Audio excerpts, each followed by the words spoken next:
It was another Trump and Greta Thunberg showdown yesterday. This time it was at the World Economic Forum. Now, interestingly, Trump made this announcement. We're committed to conserving the majesty of God's creation and the natural beauty of our world. Today, I'm pleased to announce the United States will join 1 Trillion Trees initiative being launched here at the World Economic Forum. 1 trillion trees. 1 trillion trees. Now, Greta Thunberg didn't agree that planting trees is enough, but in Australia we've got a very similar policy. Scott Morrison took to the election a plan to plant 1 billion trees. Tree planting, widely promoted as a solution to climate change because plants absorb the climate warming gases from Earth's atmosphere as they grow. But isn't it enough? Is Greta just being pessimistic? Like, is she just being, pessimistic about this, and actually planting trees is a really good step? Well, Richard Gilmore is the country director for the Nature Conservancy. Who is the Nature Conservancy? Well, they're a global environmental not-for-profit. They basically started in the US in the 1950s, and they're an environmental organisation that works right around the world. They've got millions of members. They've got a staff of more than 400 dedicated scientists, and they look at conservation in 79 countries and territories across 6 continents. So they're very much looking at this issue with a global perspective, and Richard Gilmore joins us now. Hey, Richard. Hi, Fiona. How are you? Yeah, good. Nice to have you on. Let's talk about planting trees. Just how effective is that in the fight against climate change? Good question. This is one of the rare instances in which Donald Trump and Greta Thunberg are both right. And so planting trees is a super important response to tackling climate change. Some research that the Nature Conservancy published 2 years ago showed that around a third of the emissions reduction challenge globally can be met by the massive scale reforestation of degraded land, primarily by putting more trees that have been previously cleared back into the landscape. And that's a huge contribution, and Australia can make a huge contribution in that regard as well. So Greta is also right, though, that just planting trees and just restoring landscape is not enough. We need to urgently and massively transform our economic and social systems to be much less carbon intensive.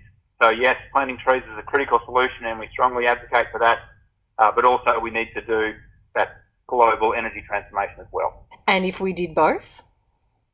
If we did both, then I think we can gradually slow and then eventually, hopefully, reverse the effects of climate change or global warming to within the target range set by the globe in Paris in 2015. Let's focus on Australia and Scott Morrison's plan for 1 billion trees. That's a lot of trees. In order for that to be effective, just how much land would we need, to make that work? 1 billion trees. Certainly sounds like a lot, doesn't it? It sounds like a big number. There was some research done in 2015 that showed, though, that Australia has about 80 billion trees in total, and that we've lost a significant percentage of those over the past couple of hundred years. The announcement that was made a year ago, as you said, the Prime Minister took to the election, those billion trees would have covered around 400,000 hectares of Australia in some, primarily plantation forestry areas. Australia in total is around 750 million hectares in size. And so 1 billion trees, while it sounds like a lot, I think it's an initial down payment on what really needs to be done for restoration of trees in Australia. And we've just had, millions of hectares burnt in these bushfires. That's right. So, that 400,000 hectares that would be restored with that 1 billion trees is around 4% of what we've lost in just this fire season. And while we, really would advocate for, support that 1 billion trees announcement and hope that that's an initial down payment on a much larger restoration effort, as the critical priority, we've got to stop chopping down the trees we already have. So that's 400,000 hectares of tree cover. That's about the amount of land that is cleared just in Queensland every year.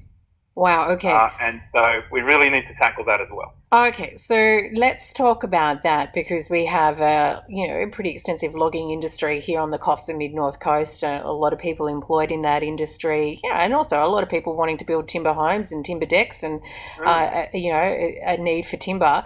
As we move forward, like how do we manage that? Do you think? Yeah, the Nature Conservancy supports a sustainable forestry industry around the world. Timber can be a sustainable resource, and while trees are growing, they are absorbing carbon dioxide from the atmosphere. In several parts of the world, we work closely with the sustainable logging industry, so we wouldn't be advocating against logging where it's sustainable. But much of the tree clearing in Australia is not being done for timber products. It's largely being done to clear land for grazing, and that's particularly the case in Queensland. So yes, a sustainable forestry industry can certainly be part of a modern economy. But the biggest issue you think is the clearing of land for grazing in Queensland. That's a bigger issue than, say, Forestry Corp logging in New South Wales. Forestry has to be done sustainably and in accordance with all the appropriate forestry guidelines. But yes, Western New South Wales, Western Queensland are sort of among the global hotspots for deforestation. Got it. If we were to meet our Paris agreements, how many trees would Australia need to plant? Have you looked into anything like that? Well, trees can deliver about 1/3, we believe, of Australia's Paris commitment, and that would mean the restoration of around 3% of the Australian landmass. So that would be around 20 million hectares, and so that's billions and billions of trees. And trees can be restored very efficiently these days, by aerial seeding, drone seeding of trees. So it is a large area. It's sort of in the area of 20 million hectares. But when you put that in the context of the continent, being 700 million hectares, it's actually not that much land. And really importantly, we think that 3%, that 20 million hectares, can all be done in areas that don't compete with highly productive agricultural land. So some of that restoration should happen in the degraded parts of farms. That's really important. But we don't have to take productive land, healthy soils, out of agricultural production in order to do the restoration. Oh my gosh, can you go tell Scott Morrison? Well, the Prime Minister's already announced the first billion trees. And let's hope the PM can get behind a much bolder target than that in the future. Hey, just finally, how you mentioned aerial planting, throwing seeds out into hectares. How effective? Like say, this 1 billion trees, or Trump's 1 trillion trees. How big do these trees go, and how long will they last? Will they ever be the 100-year-old trees that we see deep in the forest, or are they just short-term 6-year trees? If we don't cut them down, they will. And there are various ways of planting trees. Aerial seeding is quite a cost-effective and effective way of doing things. It's not suitable in all landscapes. Some places require much more intensive human intervention. That's much more cost-effective, but it's just the way we have to restore some places where aerial seeding is not appropriate or possible. But no, we have the technologies now, and I think we have the community will to undertake this massive scale restoration of Australia's degraded land.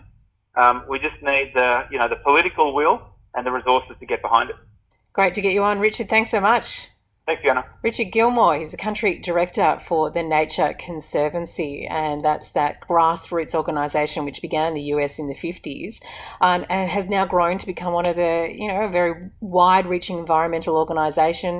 You can see its impacts in conservation across 79 countries and 6 continents.